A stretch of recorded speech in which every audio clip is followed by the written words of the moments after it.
Nothing says Happy Thanksgiving like a good old-fashioned murder. Plus, imagine Netflix pitches Goodfellas, but like everybody is really old. That and more on today's episode of The Real Review, so stay tuned. Welcome to The Real Review.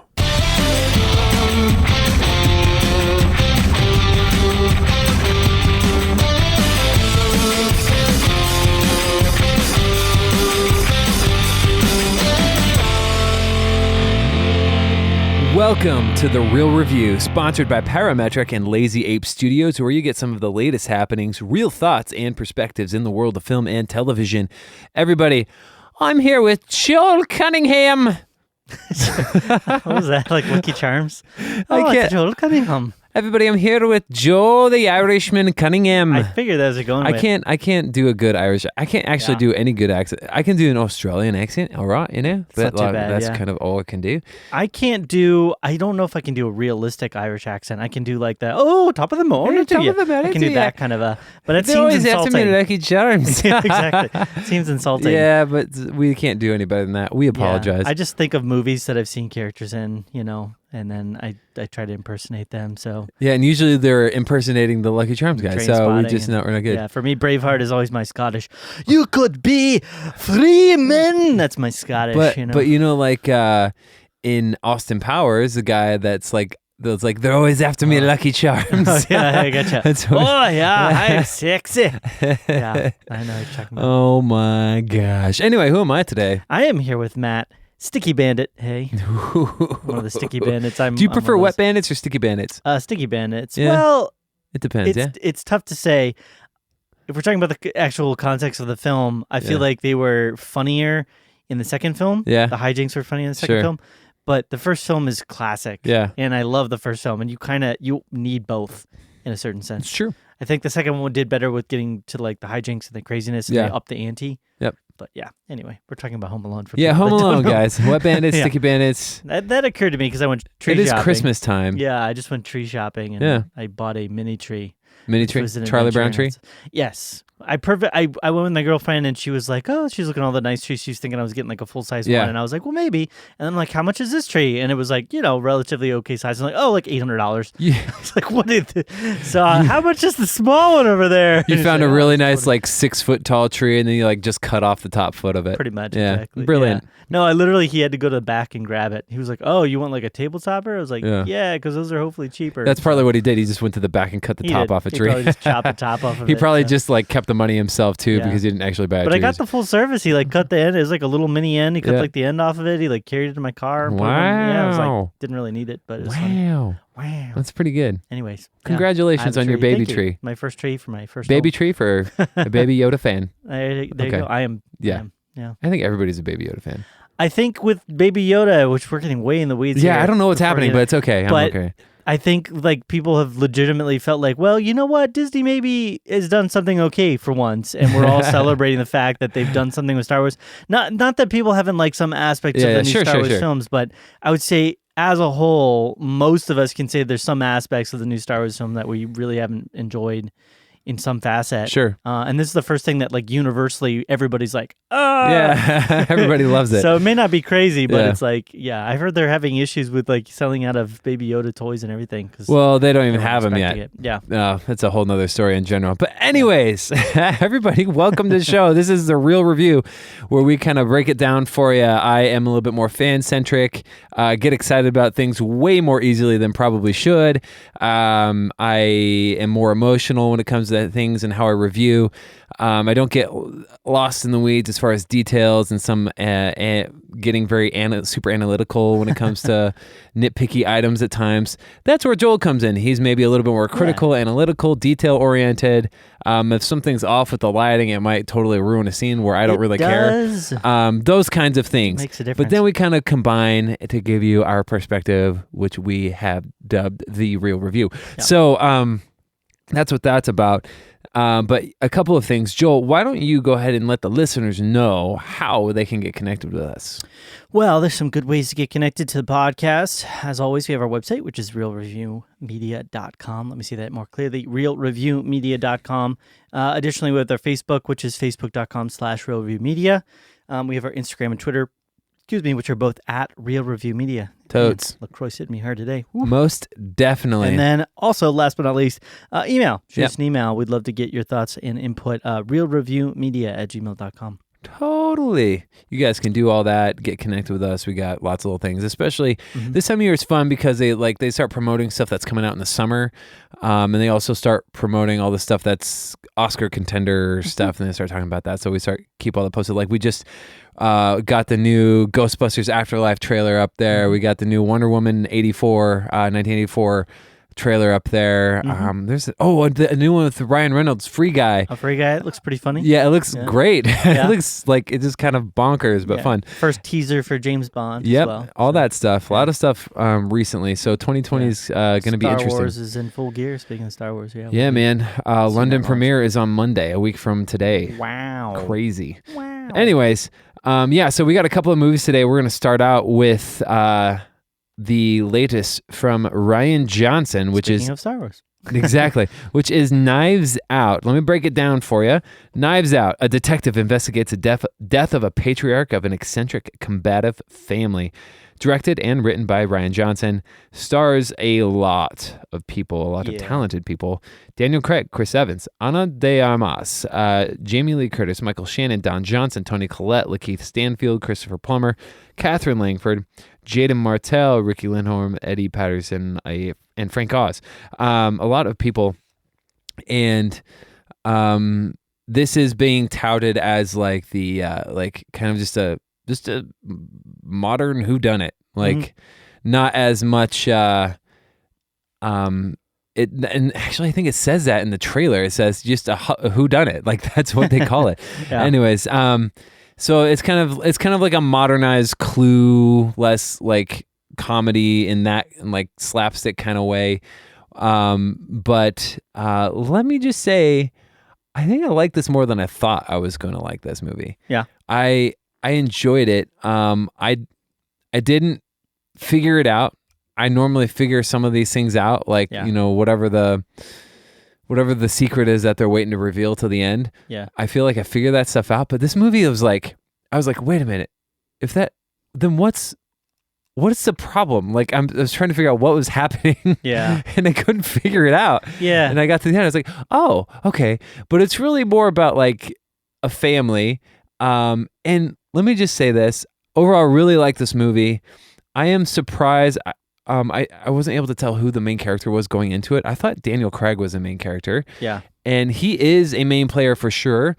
But it's really, I don't know, I might not be saying it right, but it's Ana de Armas who plays Marta. She's really the main character in the movie. And I really liked her through line way more than I was thinking. And there's a lot of weird like character quirks that I found like that were like entertainment, like were more entertainment value than building the character, but it's more just like to give everybody like weird, quirky personalities. Yeah. And it was fun. I had a fun time with it. And the way it wraps up, I've liked it. I liked kind of what they had going on. And I wouldn't say I love the movie, but I really liked it. And I think it's rare to be, for me, I feel refreshed when some things I can't figure it out. Yeah. Till the end. I'm like, like, I don't know, maybe because I've seen so many movies, I know like, familiar tropes and twists and stuff like that. Like this is the first time in a long time that I was like, oh, got me. I didn't know what was happening, and that totally got me. So yeah, thoughts? I agree. I think I liked it maybe a little bit more than what I was expecting. I would say at the get-go, I'm not the biggest fan of like detective whodunit films. I can really get behind it on TV shows. Yeah, that's like some of my favorite shows are kind of the whodunits type shows, like True Detective and things like that. But for movies, I think just the format, the way that it's so like set up, the investigation and then payoff type stuff just is so standard to me. It just something about it just doesn't really excite me all much. So going into this, I'm giving that background just to say that I wasn't super highly excited for it. And Ryan Johnson has been a bit of a mixed bag for me as well. Sure, good, bad, other. He's been mostly good though. I don't know if you've seen. I've only seen Looper and I saw Star Wars. Those are the only two. Oh, you Rian didn't see like Johnsons. Brick or Nope, didn't get a chance to see gotcha. those. So it's kind of like two sides of the coin there. Sure. I ended up liking this a bit more than I thought I would. I think to what you were saying, the left you guessing aspects, I kind of understood some aspects of like, I know that there's something more here going on that I'm not quite aware of yet. Right. And then as soon as he started to like, as soon as the reveal started to happen, Yeah. I was like, oh, okay. And I figured out from there. It was like he said at one point, though, Daniel Craig's, which it's a funny line. I don't really give it away, though, is like the donut hole with the donut hole. Yeah. And that sort of a thing.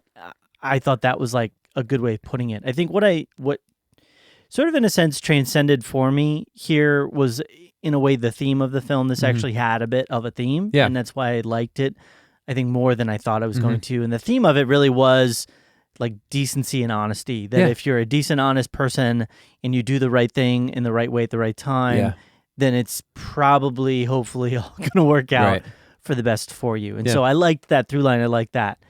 As far as certain other elements of the film went, it was a bit, it's hard to even say some of the things that I disliked about it. I'll stick with a few things that I still liked. Sure. I liked the acting. Yeah. I felt like the characters were good without becoming caricatures. I think they were like modernized caricatures. Yeah. So they felt very real to what our time would be.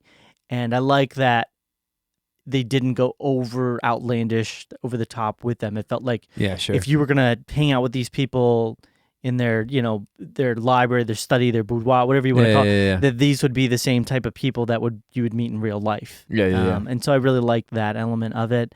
I'm trying to think what else. I liked Ana de Armas's character and her relationship with Christopher Plummer in the movie. Yeah. I thought that was kind of fun and playful. Trying to think what else. Yeah, that's kind of it. I mean, it's not a bad movie. It's like if you're looking for something that you're going to keep your attention and make you wonder a little bit and you kind of have some fun with, and it's a good one to check out. And it has a great cast. Yeah, the cast is awesome. Yeah. That kind of takes me into what, and I don't really have a lot of negatives, but I think that my negatives are going to be drawn from how rewatchable is this movie going to be? Yeah.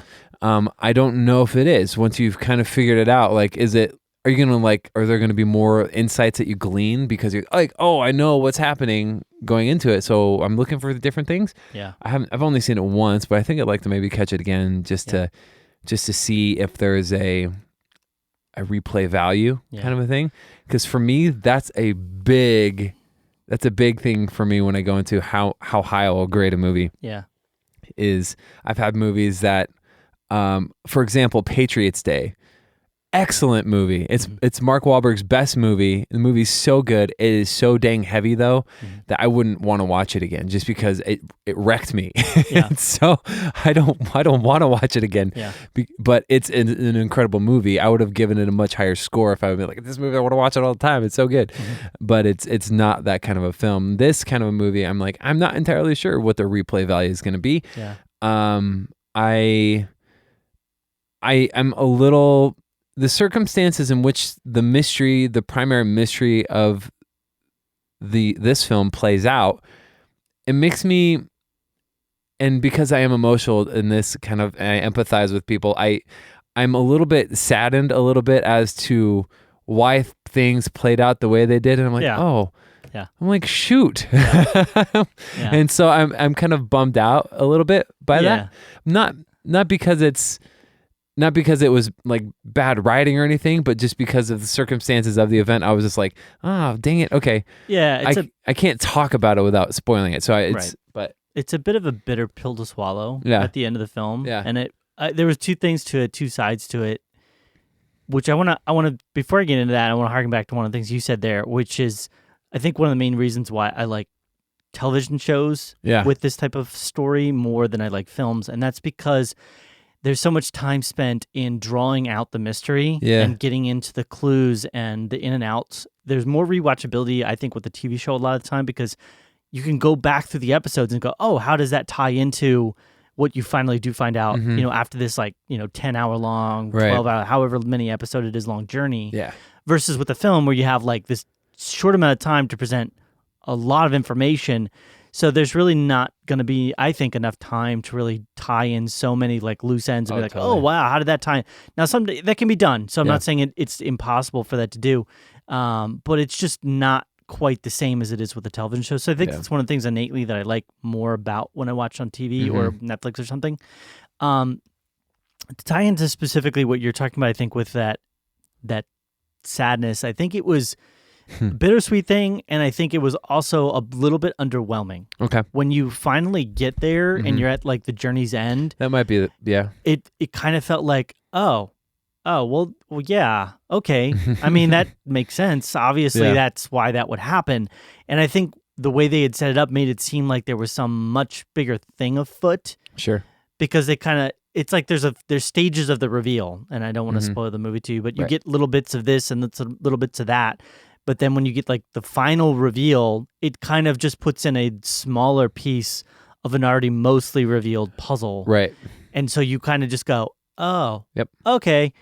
And I think, and this is just me personally, and I don't want to say who or how or when. Okay. I think personally, although I did like a lot of some of the characters, I did feel like some of the characters were pretty bad in certain ways. Sure. I do think certain characters got a really raw end of the deal in ways that wasn't necessary. Like if this were real life, I'd be like, wow, yeah, that's really not very fair. That doesn't seem very realistic. And that would be the other side of this that I think the minor note of like detractors, and I'm saying the negatives here, but this didn't seem super realistic. Sure. Like it seemed like they tried to make it realistic with the characters and the way things played as the way they act, but then they didn't make it very realistic as to how something like this would probably actually happen.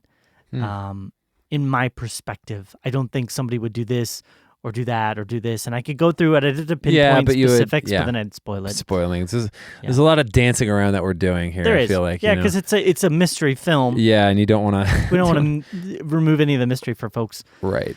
Yeah, for sure. Yeah. Let's see here. I think. Yeah, I'd say that's the biggest thing. I don't know. I had fun with it, and I think I hate saying that because I feel like that's a cheap way of saying it's not a good movie, but I actually thought it was a good movie. I had fun with it. I didn't quite love it, and I think that's part of it. I think there's going to be a loss of replayability. Plus, I don't think the reveal is as massive as you would have wanted it to be, and it's not as. I think if they had given a few more clear characters you were rooting for, which I know sounds silly to say with this kind of film, but I think when you set it up, it's like you don't know who to trust or why. Yeah. And it's a mystery. I'm like, I'm kind of rooting for Ana de Armas, but it's not like I really felt like she was that rootable for. I mean, it was like, and I was kind of rooting for Daniel Craig, but at the same time, I'm like, I don't really have a backstory for her. I don't really have a back. Maybe that's what we're missing a lot of this. We don't really have backstories. Right. You have a little bit of Daniel Craig and barely any for the Anna. Yeah. So our two main characters that you're with for most of the film, you really have no prior history for, except for some little snippets of information here and there. And so you really don't really. I didn't really feel like I was on the journey with them. I was more of just having information presented to me. Yeah, I get that. And I totally get that. If I had been more on board with them and who they were, then maybe I would have been like, yeah, okay, I'm on a journey here, and interesting stuff. Yeah. Cool. Well, I'm curious. What are you going to rate this thing? I'm giving it actually an 80. Okay. It's higher than maybe you would have thought. That's better than I thought you were going to give it, for sure. I still think it did a great job acting. The only other thing, and this was more of a stylistic choice that I didn't really prefer, is just the way they shot it. There were a lot of close-ups. Yeah. A lot of just super right in someone's face. Right. And I was like, okay, I get it. You're close to his face or her face. But overall, I thought it was well shot. I thought it was creative and inventive.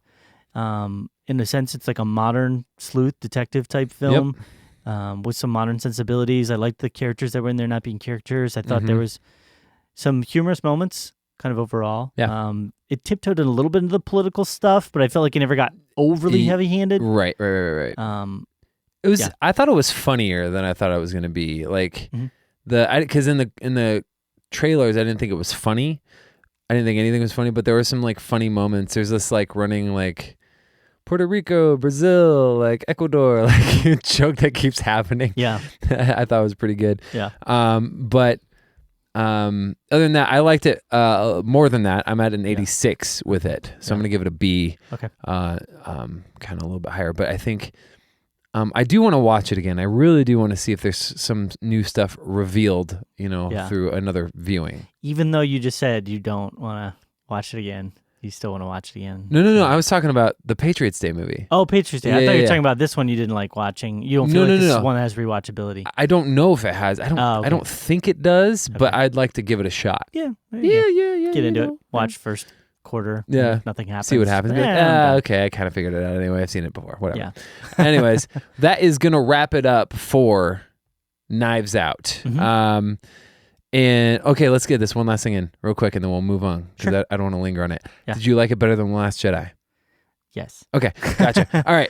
Even though I think I gave The Last Jedi almost the same It was rating. a B minus, but it was like a little higher, I think. Yeah, I think like it was 81. like 81 or 82. Yeah. What was, okay, so let's dive into the next one because I didn't get a chance to see this one, and this one is actually available now for everybody to see on Netflix, and that would be The Irishman. Yeah, so synopsis for this one. A mob hitman recalls his possible involvement with the slaying of Jimmy Hoffa. You wouldn't think you'd get a 3-hour film out of that. 3.5, actually. 3.5 hours. Yeah, it says 3:30 on the Netflix thing. I mean, I'm not going to talk too much about this, but I was watching the film, like I knew it was long. I hadn't looked up the specific amount of time, and I'd been watching it for over an hour, and I'm like, man, there's probably like at least an hour left, and I pause it, and it's like 2.5 hours. I'm like, what the? Wow, this is like, I'm still like, I'm just finishing a third of the film almost. I watched this film in 3 stages, and I just say that up front. I would have had to do the same thing. Yeah.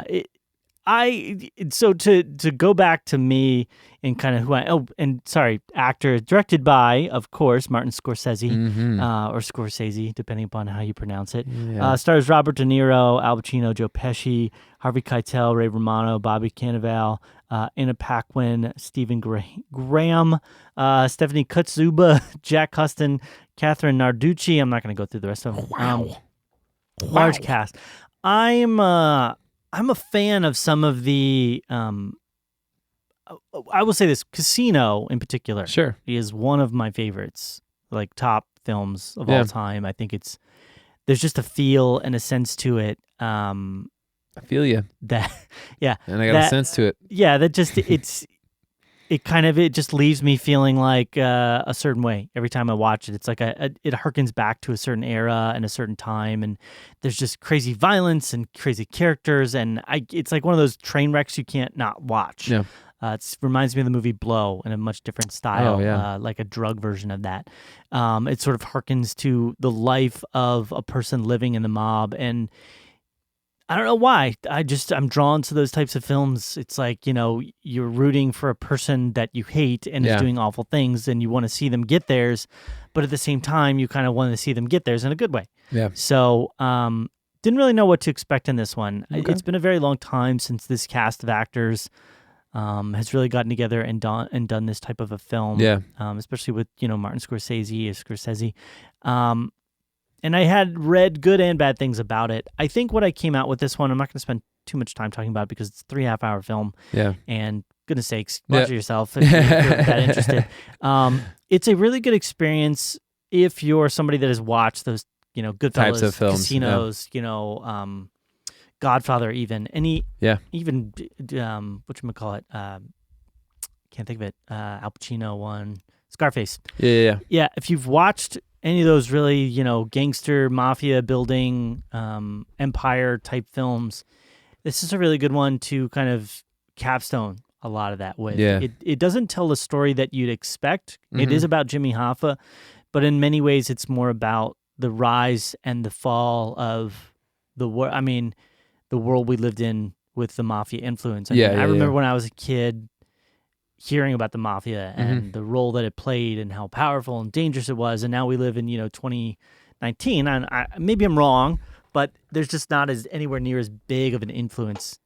I don't hear any like mob hits or it's not like a thing, mob families. It's just not a thing anymore. At least not where we're at. Yeah, at least not. I mean, at least not where we're at. Yeah. At least not from what I've seen or heard. Maybe it's still low-lying some areas, Yeah. but The Phoenix mob is real, Joel. yeah, I don't know. I mean, gangs are a thing. Yeah, gangs but are a thing, but mobs yeah. are not. And so it kind of feels like a necessary film to watch if you've watched all the other ones, because it Sure. shows you a different outcome. Mhm. Where a lot of the other films ended pretty abruptly and kind of like succinctly at the end of the story that it was telling. Mhm. This film sort of continues on. I mean, it's 3.5 hours, Yeah. and not just for that reason, but I think the purpose of the film was really to show not just where it goes, but where it's at Yeah. right now, and where a life like this takes you. If you're living a life where you're willing to just off somebody, Right. you know, because they've disrespected somebody or tried to off somebody else, you know, if you live a life where you just take money that's not supposed to be yours Mhm. and you're forcing it out of people, what that does to your family, Right. what that does to your health and Yeah. other people's health, what that does to the community that's around you, you know, your Mhm. friends and your support network, and what that does. It's an important film for that reason. Mhm. Now, did it have to be 3.5 hours long? I don't know about that. I Yeah. don't know if this honestly had to be a 3.5 hour long journey. The only other thing that I would say, the acting was good. They did overall amazing with the digital de-aging that they Yeah. did to a lot of the faces. I mean, Cool. amazing job. The only problem that I had was they used the same actors' bodies, I believe, most of the time with these shots. Yeah. So you're looking at, you know, Joe Pesci, you're looking at Robert De Niro, who are now in like, you know, their late 70s or Yeah. 80s, and they have these kind of older bodies With the young faces. with a young face, and it looks really discordant at times, So it's- especially early in the film. like they're not moving like spry young guys. No, they're not anymore. moving like spry young guys. They've got, you know, a little bit of the hunch thing going on. They got the, you know, the emaciation, the skinniness, Yeah, and yeah, the yeah. droopiness.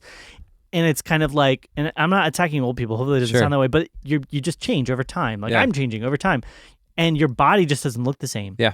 And it looked weird Yeah. numerous times, especially in the very beginning of the film. I'm like, Interesting. that's supposed to be a young Robert De Niro, but that body's telling me that's an old Robert De Niro, you know? So that was kind of hard to Yeah. get past at certain times. Totally. I think the story of Jimmy Hoffa was pretty cool. I don't know much about him or didn't know much I about don't him. know a ton about it either. I'm curious to watch it. So Yeah, and the whole thing with the mob's ties into unions. Okay. You know, I'd always heard about that, but I'd never necessarily seen it. But then when Sure. you see it in the film, you're like, oh, that makes a lot of sense. So I think it was good. I'm glad I watched it, especially being a fan of the other ones. It feels, like I said, like a good capstone for Okay. those types of films, because I don't think we'll ever get this connection of actors and director doing this type of film ever again. Yeah, I for think sure. Literally, they're not going to be around much longer to be able Nah. to do it. Yeah. So, yeah. Cool. Overall, I liked it a bit. I think a little long, Yeah. a little weird at A times. little long, a lot long. Yeah, but yeah, check it out. It's Yeah. easy Cool. enough for you to I'm see. definitely going to check it out. What would you rate this thing? I'm gonna give it an 83. Hey, So- that's actually kind of around the ballpark where you rated his last film, Silence. Silence was beautifully shot. I did see Silence Beautifully like shot. a year after it came yeah. out. This one is a better story to me. Yeah. The story had more Sure. intensity, and it had more emotional. Like there was some strong emotional moments in Silence. Don't get me Right, wrong. right. But the story was just so outlandish and weird, and it just felt very strange. The whole film just felt very odd. Silence did? You thought yeah, Silence did? Oh. Yeah.